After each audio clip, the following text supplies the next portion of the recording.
Ayogerako Penina kyalangirira munne mujja we kituufu omukyalo ono talina mwana mu maka omwo, omukyalo ono mugumba naye kaakati ye Kaana omutima gwe agutegeka nga ngero bwegambye 16 nti omutima gwe gutegekebwa ye era omutima gwe yagutegeka era n'alindirira Katonda okwanukuza akamwa ke era bwe tunaagenda nga tusoma ebigambo bino ojja kulaba Kaana we yayanukira yayanukulira kati noono Kaana alowoozaamu n'agamba omukyalo ono byayogera bituufu naye kyekituufu nze okubirowoozaako kyekituufu nze okunyiikaala olw'ekyo kyendi mbeere ng'atamanyi Katonda wange. Olaba omukyala bw'ali proud of herself, olaba omukyala bwe yeenyumiririza mu Katonda we kubanga ategeera ebyawandiikibwa n'ebiwandiikiddwa mu Zabbuli abitegeera bulungi. Wuliriza Zabbuli 37 ndaba omukyala omuzira ali mu maka mpozzi nga ggwe oli mu bufumbo naye ng'obufumbo bwakadagala ku kyawandiikibwa akadagala ku Katonda. Era bw'oyimirira bw'oti ne bw'olaba embeera ng'ezze oba etabuse oba evudde eri mwami ogamba nti nja kusabira omwami wange ono kubanga Katonda wange mumanyi. Labayo omukyala ono ebigambo by'alina agenda mu Zabbuli 37 n'agamba bw'ati. Zabbuli 37 olunyero olusooka lugamba bwe luti teweeraliikiriranga lw'abo abakola obubi so tookwatibwa nga bujja abo abakola ebitali bya butuukirivu. Okitegedde? Teweeraliikirira lw'abo abakola obubi. Ono omukyala Penina kyakola kya bubi, kyakulangira, kyakuvuma, kyakuduula, asooza, akuba obukule kubanga munne takola ki talina mwana, amunyigiriza n'atuuka okumukaabya amaziga. Bw'osoma mu Samwiri ekisooka olaba nti omukakyala ono yakaabanga amaziga n'atalya na mmere nti era olumu omwami Erukaana n'abuuza Kaana n'amugamba nti owange ekikukaabya nga amaziga kiki? Nze sisinga abaana 10. Naye siraba wano Kaana bwe yaddamu mwami oyo kubanga omutima gwa Kaana yali agutegese ng'agutunuulizza Katonda. N'amugamba nti bw'olimpa omwana, Kaana yassaba Katonda n'amugamba nti bw'olimpa omwana ndimuwaayo gy'oli Mukama, ndimuwaayo abeere ng'akuweereza. Yoli Samwiri gwe twogeddeko Katonda gw'atuma afuka amafuta ku Dawudi. Njagadde kulaga mukululo Samwiri gy'ava otegeere Samwiri omuweereza. Twazaalibwa twazaalibwa naye tuyina gye tuva. Katonda agamba nti yakumanya dda, gwe yakumanya dda ne bw'obeera nga weebulungulula eyo ng'olinga atayagala mukkiriza naye yakumanya. Kyova olaba yakutondera ebigendererwa, yakumanya ate era akulaba ng'oli wa muwendo, yakumanya era atayagala obule. Kyova olaba ng'aleeta ekigambo mu maaso go n'agamba nti owange John, Nsereko, Patrick, okola ki okunzikiriza? Katonda yakumanya era kyova olaba nti buli ssaawa ofuna abasajja ba Katonda abajja okunoonyaako ne bagamba Patrick tuze tusharinge tugabane ku kigambo kya Katonda kubanga Mukama akwagala. Oli awo mu woofiisi waliwo embeera ezikuwetoolodde, abantu bakuduulira, bakujooga, balaga nti n'ekifo ekyo ky'okolamu bo bagamba nti tokisaanira. Naye tebamanyi nti nno yali Mukama eyakuwa entebe eyo gy'oliko. Kaakati lwaki ekiseera kino toddira Katonda oyo eyakuleeta mu ofiisi eyo n'otandika omusaba ng'omukyalo ono Kaana bwe yakola? Kaana eyo tujja kugendayo tusome n'agambye nti leka Omwoyo Omutukuvu Mukama, nsaba Omwoyo Omutukuvu onnoŋŋamye ku kyoyagala omukyalo ono n'omwami ono n'abantu bonna abo abatudde abalaba. Waliwo omuntu excuse me, gwayagala Mukama okuwulira enjiri eno. Waliwo omuntu Katonda gwayagadde okuzzaamu amaanyi. Kyova olaba nti antutte n'agamba nti lwaki tojjaayo bano abantu balabe ye Samwiri yaani yamuzaala, ye yalina mbala ki? Ye Samwiri ng'ebintu byakola by'amaanyi. Mukama okumwesiga bw'ati. Abantu abamu boolaba abatuuse awo we batuuse, abooluganda njagala obbalaga ekintu kino, abantu w'omulabira ng'ali oba ku platform Katonda gy'amuwadde aba ayina gy'ayise. Era njagala okukuzzaamu amaanyi ow'oluganda oba n'okubeera nga nkutegeeza bwe nti obeere omuntu assaamu abantu ba Katonda ekitiibwa kubanga Katonda w'aba amutuusirizzaawo n'ebyo by'aba akola n'ebyo by'olabako ebirungi n'ekigambo ekimu kale ekimu ky'owulidde ekirungi ayinza okuba nga ayogeddemu ekigambo kimu ekirungi ebirala byonna awabye naye olaba mu bayibuli bwe tunaagenda nga tusoma tulaba nti Dawudi ate yatulaga olw'okuba Dawudi yalina omutima gwa Katonda yagaana n'okutyoboola ekitiibwa kya Sawulo n'agamba nti tokomanga ku oyo Katonda gwafuseeko amafuta. Bannaye Katonda yennyini atujjiridde okutuyita okubeera abantu abawombeefu okubeera abantu abakkakkamu. Mukama atujjiridde atuyita okubeera tubeere nga tumusinza tumutegeere. Kaana ono omukyala gwe njogerako banaye Kaana teyatunuulira mbeera. Essaawa eyo omukyala ono waayogera ebigambo ebingi eby'okumuduulira ndaba Kaana nti singa yali omukyala atafumiintiriza mu mutima gwe yandibadde ayimuka n'amukwata bw'ati. Ndaba omuntu w'obusungu ng'akutta omukyala oyo ng'amugamba onjogera nga ki? Olina amaanyi gwe? Waliwo abantu abalina ebigambo Bayibuli egamba nti naye akamwa k'ababi kafuka ebitasaana. Mu kiseera ekyo Penina mujja wa Kaana waayogerera ebigambo ebimuduulira ne Kaana yandigambye nti gwe tontegeera olabika tommanyi mpozi bw'ondaba nga nsirika olowooza ndi wa muzannyo tompita emmere nti bandya tompita ayinza okwogera ebigambo bingi bw'ati naye ng'asinziira alyoka amuyiseemu oluyi naye Kaana ebyo byonna yabiteeka wabbali n'abeera nga mu mutima gwagamba nze nina Katonda wange anannwanirira. Mukama wange yandeeta mu maka gano anannwanirira. Katonda wange yandeeta omusajja ono n'andaba n'ansiima n'anfuula mukyala we. Mukama anandabirira era luli bwolwo alimpa omwana era ndizaala omwana era bwe ndizaala omwana ndimutuuma Samwiri kubanga omukyala ono yali wakukkiriza. Bw'obeera mu mbeera obw'oluganda gy'oyitamu waliwo ebigambo bye weetaaga ekigambo kya Katonda. Kaana yagenda mu kigambo kya Katonda. Omukyala ono azaala Samwiri yagenda mu kigambo kya Katonda. Labayo ebigambo byakozesa. Alaba nti Katonda amugamba mu Zabbuli 3:7 Mukama amugamba nti weesigenga Mukama okolenga obulungi. Beeranga mu nsi ogoberere obwesigwa. Weesigenga Mukama ow'oluganda okola obulungi. Beeranga mu nsi okola obwesigwa. Omukyala ono yalina ebigambo ebyo ng'alaba nti bwe yeesiga Mukama kyekyokka kyekigenda omukolera nti ate bw'abeera mu nsi bw'akola obulungi. Okimanyi nti okukola obulungi kiyamba omuntu okuwangula. Omulabe waayinza okujja ng'atumbidde mubasanga ogenda ku kkanisa n'osangayo abalabe. Bayibuli egamba nti yonna abaana ba Mukama gye baakuŋŋaaniranga Sitaani yalingayo. Naawe wekaweka ng'oli bw'omu bw'oti omulabe omuwulira ng'awuzuuma anoonya okukema anoonya okuteeka mu kikemo. Ne bw'oba ng'okkiriza Katonda Bayibuli egamba nti ayimiridde yeekuuma aleme okugwa kubanga Sitaani awuluguma ng'anoonya gwanaalya nti naye alemenga okubeekuluntalizaako ng'abatamanyi enkweze.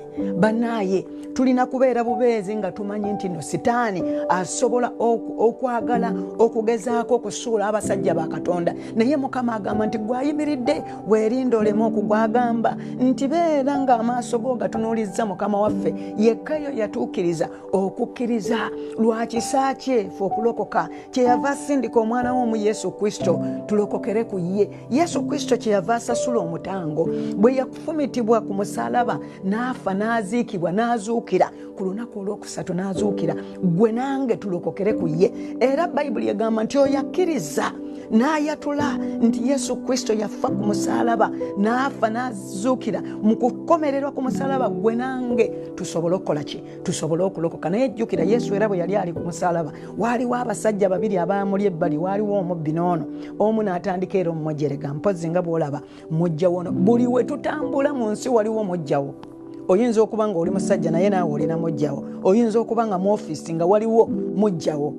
Era bw'oba omugoba kubanga tulina n'obuyinza. Yesu Kristo bw'amala okufa Bayibuli egamba nti omwoyo yennyini eyazuukiza Yesu Kristo mu bafu ye mwoyo yennyini naffe atuzuukiza. Naye Yesu bwe yafa n'aziikibwa bwe yagenda mu Geyeena eyo yawangula Setaani. Era bwe yamala okuwangula Setaani n'ajja ku nsi n'atuwa obuyinza n'atuwa ebisumuluzo ng'agamba nti bino ebisumuluzo mubikozese okusibanga Setaani okumugobanga. Era kyava agamba mu Yakobo 4:7 nti kale mujemulukukirenga Katonda naye mulwanenga n'omulabe Setaani naye anaabaddukanga. Ekitegeeza kitegeeza owooluganda oyina obuyinza okugaana sitaani, oyina obuyinza okusirisa embeera zonna ezibadde zijja mu maaso g'okukumalamu amaanyi, oyina obuyinza okugenda mu kasenge oba obadde mu ofiisi nga waliwo akutawaanya, waliwo akukijjanya bulijjo nkuzzaamu amaanyi neggamba nti mu linnya lya Yesu ogwo okwata guli omwoyo ogwambalidde omuntu oyo mu mutima gwe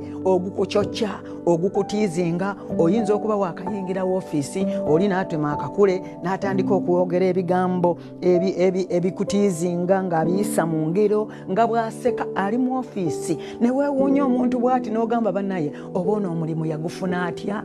Atamanyi polisi za ofiisi. Bw'otuuka mu ofiisi olina okubeera nga olina cooperation okuwakinga as a team in the office.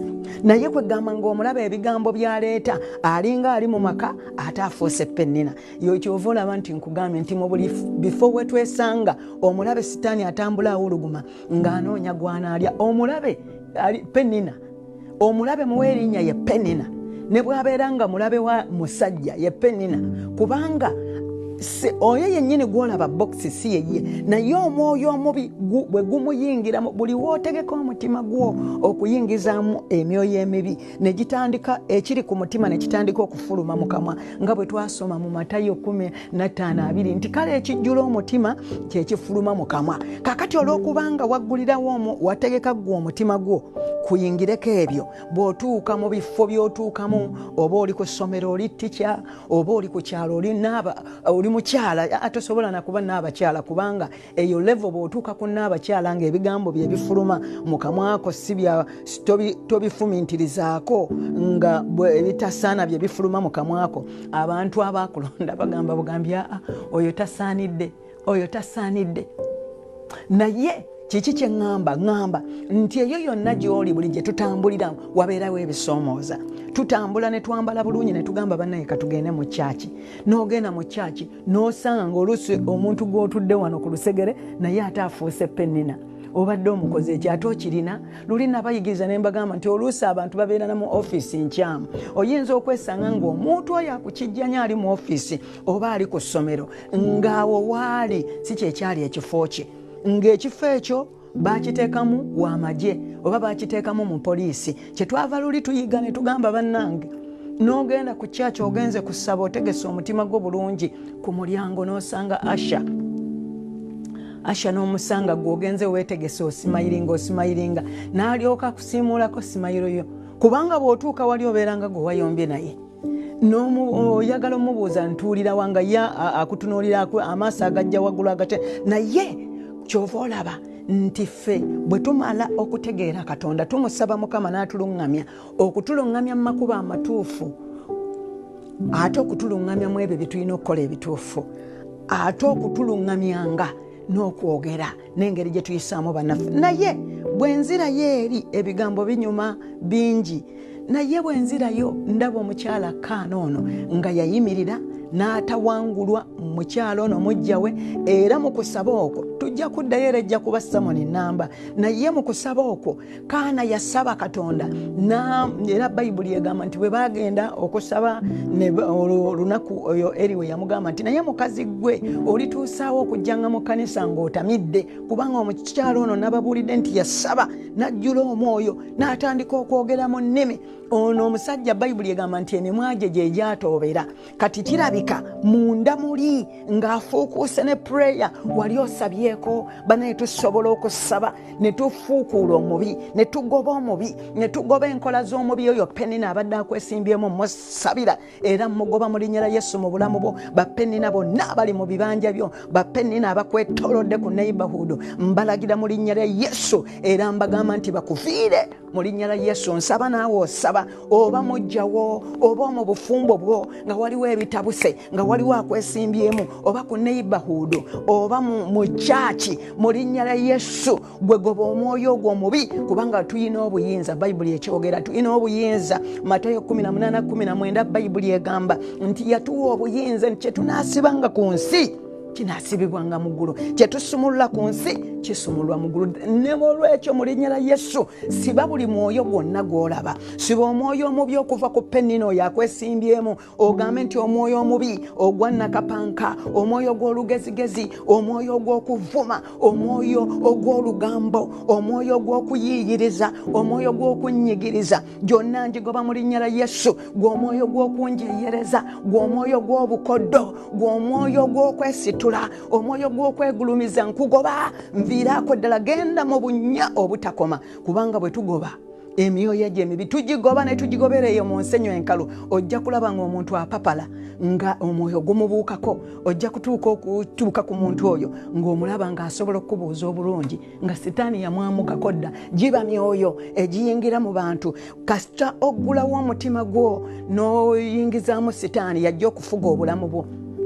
Naye bw'otegeka omutima gwo n'okkiriza Katonda okutuula ku mutima gwo. Omusajja Dawudi yagamba bw'ati mu Zabbuli 45, ne bw'abeera nga Dawudi oba si Dawudi kiri bwe kiti. Dawudi yafuna okuganja okuyitirivu, na buli kigambo ky'osoma mu Zabbuli omanyi bumanya nti Dawudi ye yawandiika. Ekyo nno feva kyekola. Feva kyekola, muyinza okubeera nga muli mu kwaya, muli ku kituuti muyimba, naye nga munnayo okuyimba kwonna bakulabira mu muntu omu, kubanga ye asinza mu mazima ne mu mwoyo. Kyova olaba bwe tutambulira ku kigambo kya Katonda nti abo abasinza kibagwanidde okusinza Katonda mu mazima ne mu mwoyo. Kyova olaba nti no bw'osinza Katonda mu mazima ne mu mwoyo, Katonda n'akwambaza embala eringa nga Bayibuli gyeyogeddeko mu Samwiri wano nga bayise Dawudi okujja omufukako amafuta. Bayibuli egamba nti amaaso g'omulenzi ono Dawudi nga mamyufu, ng'alina embala ennungi, nga yeegombebwa okutunuulirwa. Omuntu aliko amafuta abeerako n'ekintu ekirala. Fe abantu tutunula bweru ne tutandika okulonda abantu. Laba n'ennyindo ye, laba n'omutwe gwe bwe gwakula, oba bannaye atambula atya. Ebyo bye bigambo eby'omuntu nga ggwe by'olaba. Naye Katonda omuntu oyo amulaba mu ngeri ndala. Katonda atunuulira omutima gw'omuntu ono. Era kyova olaba nti bannaye mu nsi tusubiddwa abantu abalungi kubanga tulaba bweru. Abantu tubasindikiriza ebweru kubanga omulaba maybe oba efamire gye yazaalibwamu njavu, omulaba bulijjo omulaba mu ssaati emu n'empale emu, omulaba bulijjo ayambala omuwala ayambala blouse myufu. Naye kati gw'otunuulira byebweru naye ng'omutima gw'omuntu oyo gujjudde mu ssere ekigambo ekirungi, gulina omutima guliko embala y'obwakatonda. Nga gwe ng'omuntu alaba ebyebweru kikwetagisa amagezi g'obwakatonda n'okozesa calculation ey'obwakatonda, formula y'obwakatonda, Katonda gye yakozesa ng'atonda ensi eyo gye twetaaga abooluganda.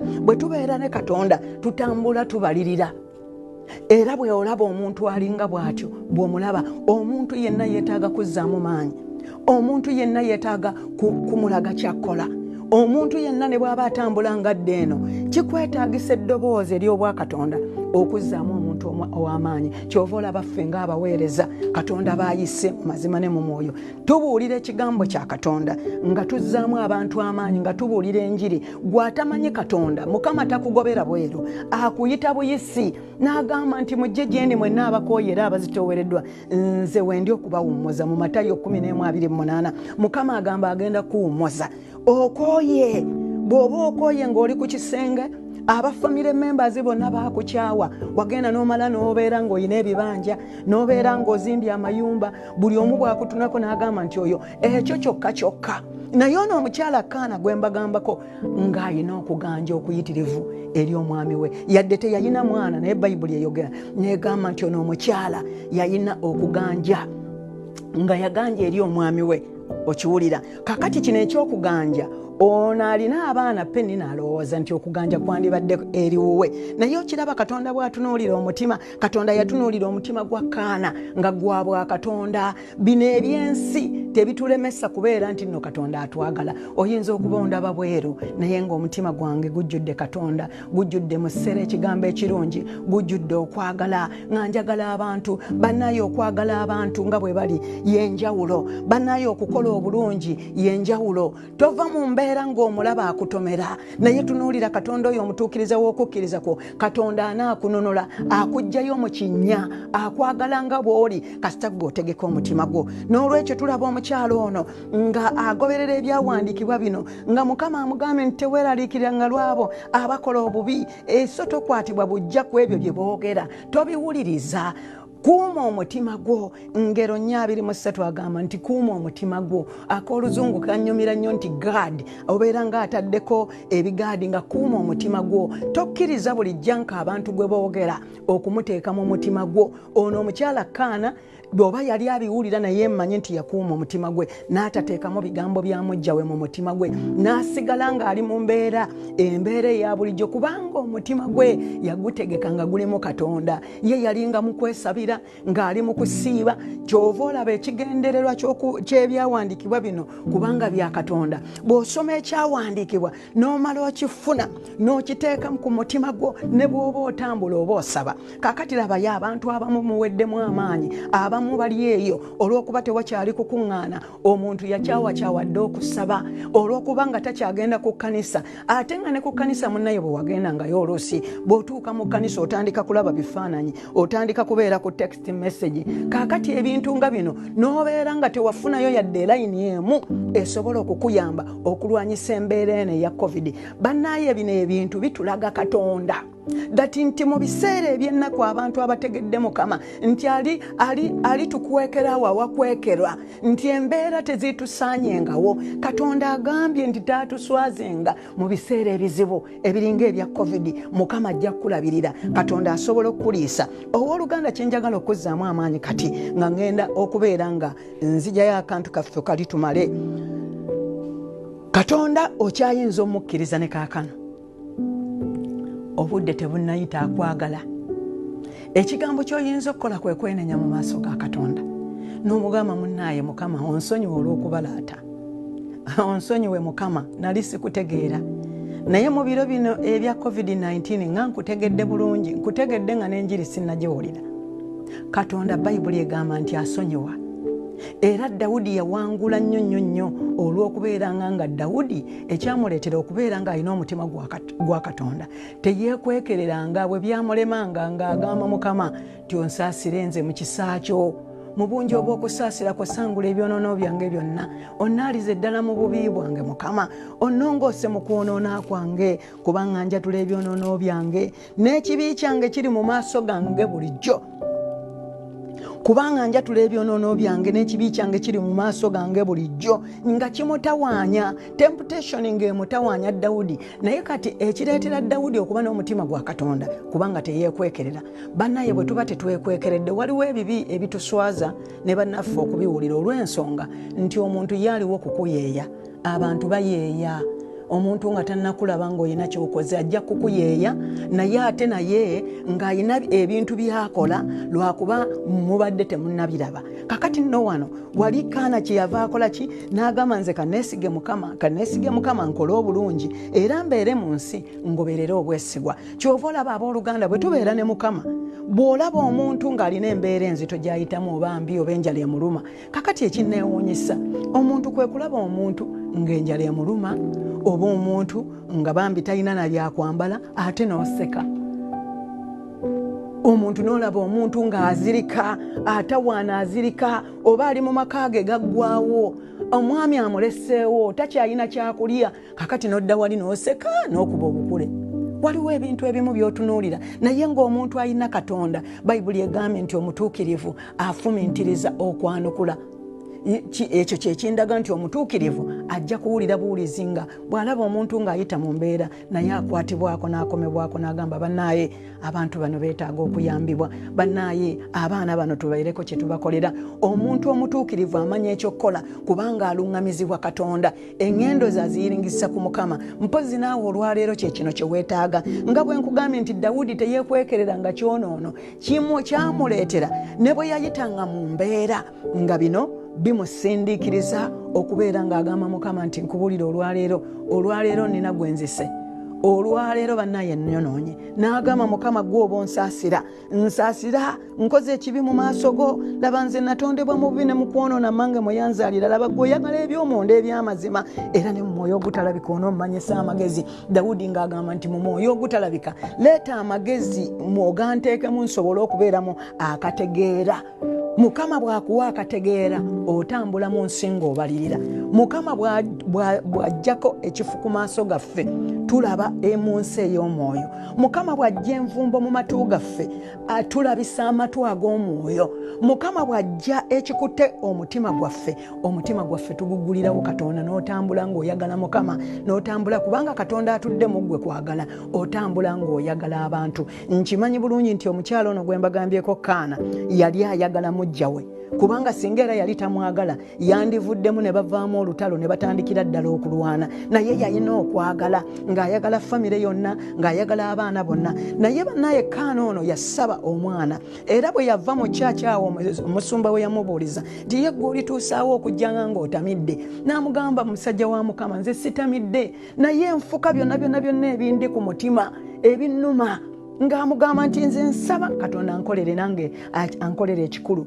Nfuka ebinnuma eka njiganyizibwa omukazi andi bubi. Bannaye nze ampita mugumba ate nga kyekituufu. Naye njagala onzijeko ekivume ekyo. Ye Katonda yekka ayinza otwambulula ekivume. Omulaba ayinza okuba alina byakulabako nga byayogera. Naye Katonda yennyini ye yeetegese okujjako ekivume. Ye Katonda yennyini eyeetegese okufuula ensonga. Ye Katonda yennyini eyeetegese okufuula obujulizi nga bwe yafuula Kaana obujulizi. Ndaba Kaana bwe yatuuka okuzaala omwana n'azaala omwana n'ayitibwa Samwiri. Yoyo gwe twogeddeko Katonda gwe yali atuma mbalaga omukululo gy'ava. Bw'amutuuma Samwiri, Kaana yali yeeyama n'agamba nti omwana ono bwe ndimuzaala ndimuwaayo eri Mukama. Era Kaana kigambibwa bwe tulaba mu ssuula esooka bwe yatandika okuyonsa omwana yagamba mwami we nti nze sijja kgenda mu kkanisa kamala okuyonsa omwana ono. Bwe mmala okumuyonsa ekiseera bwe kinaatuuka agenda kuwaayo ssaddaaka n'okwebaza yeebaze Katonda. Era tulaba bannaye nga Kaana yayonsa omwana n'atuuka ekiseera n'atwala Samwiri mu yeekaalu n'amuwaayo n'amuteekerako n'ebyo okuwaayo eri Mukama okwebaza. Bannaye bantu bameka abafuna ebyamagero nga Katonda akukoledde n'okukulokola obulokozi naye nga tosobola kubeera nga kwegamba nga okwebaza Katonda. Bwe bagamba bannaye muwagire omulimu, bannaye muweeyo ku nsimbi tukole omulimu, ng'oluusi okyerabira. Naye bannaye tulina kubeera nga twebaza Katonda ekiseera kyonna. Omukyalo ono ye maama wa Samwiri kyembalaga. Naye bwe tunaabanga tulaba ebigambo ojja kulaba Kaana bwe yayogerera. Kaana mu ssuula ey'okubiri Kaana yatandika okwogera bannaye mpulira nga njagala okubasomerawokko mulabe Kaana bwe yayogera. Yayogera bw'ati. Okimanyi nti waliwo embeera ezijja ne zitulumba naye nga twetaaga okuluŋŋamizibwa omwoyo wa we twogerera. Waliwo embeera si buli ssaawa nti nnina okwogera, si buli ssaawa nti nnina okwogera, naye waliwo ebiseera ebyokwogera. Labayo Kaana we yayogerera. Kaana yayogerera mu ssuula ey'okubiri ng'ekyamagero kimaze okubeerawo. Yayogera ng'asinza Mukama. Yagamba bw'ati. Kaana n'asaba n'ayogera nti omutima gwange gujaguliza mu Mukama, ejjembe lyange ligulumizibwa mu Mukama, akamwa kange kagaziye ku balabe bange. Ndowooza okiwulira kati agamba nti n'akamwa ke bannaye olwo kagaziye ku balabe be. Olowooza yali luli talaba naye yagaana okwogera. Bannaye abooluganda embeera bw'eba ekujjiridde weetaaga kusirikirira mu Mukama. Bayibuli ekyogeddeko mu Zabbuli 37 nti sirikira mu Mukama naye anaakituukiriza. N'agamba tewali mutukuvu nga Mukama kubanga tewali mulala wabula ggwe, so tewali lwazi oluliŋŋaŋŋa Katonda waffe. Temwogeranga nate byaki ekyo kingi ekyenkaniddeawo. Olaba bw'addayo alinga agamba nti mwattu pennina toyogeranga byaki ekyo byenkaniddeawo kubanga nze nalina Katonda wange naye lwakubanga wali olaba bweru naye nkusaasira era nkusonyiwa. Naye omukyalo ono bw'amala n'okuzaala Samwiri, nze siraba we baddawo kwogera ku Penina. Sirina we mulaba oba Penina yafuumuukira wa simanyi oba ekyamagero kubanga bulijjo abantu abakusekerera nga tebamanyi ky'oli bw'omala okufuuka ensonga oluusi batya n'okuyita w'oyise kubanga baali balaba kungulu. Naye owooluganda it's not too late. Obudde tebunnayita naawe abadde alaba oli nga si nsonga nga wamujereganga nga wamuvumanga. Todduka, kyangu nnyo okujja n'oyogera ne munno ne mutabagana. Naye mbadde mbalaga nti bannaaye mulabe mu ssuula ey'okubiri genda ogula Ebbayibuli oba togiina. Ebbayibuli ennyuma Katonda anyuma. Omukazi n'agamba nti temwogeranga nate byaki ekyo kingi ekyenkaniddeawo. Ebyamalala tebivanga mu kamwa kammwe kubanga Mukama Katonda waakumanya n'oyo ye yaapima ebikolwa. banaye yo tujja kuddayo naye kiyitirivu. Omukyala yasinza Katonda nti Katonda yapima ebikolwa era ye Katonda wakumanya. Katonda yamanyi, Katonda yantegeera, Katonda yakumanyi, amanyi omutima gwo. Kubanga ne bwe biba bitabuse ne bw'oba oyonoonye owooluganda fukamiranga woofukamidde. Todduka kugamba abantu bannaye ate nkoze bino. Nedda, ddukira eri Mukama omukabirire akusonyiwe. Kubanga oluusi ate n'abantu bwe batutegeera ekitiisa abantu okwenenyeza mu lujjudde. Kubanga abantu ne bw'oba weenenyezza bajja kubeera nga buli lwayogera bw'ati agamba oyo yabba enkoko. Buli lw'oyogera agamba walabye omulenzi oli ayitawo anti oyo yabba enkoko ya gundi. Bannaye walabye omwami ku mikolo oyo ye yabbanga amatooka oyo. Musajja yabbanga ng'alinnya buno obunankani buno waliwo obwo obugundi bwe balinnyako obuti ng'alisalira waggulu. Yoyo omwami oyo omubbi oyo. Naye nga bannaye omwami ono yatambula n'agenda mu kyaki n'awa obujulizi n'agamba bannaye neenenya, nzize kwenenya.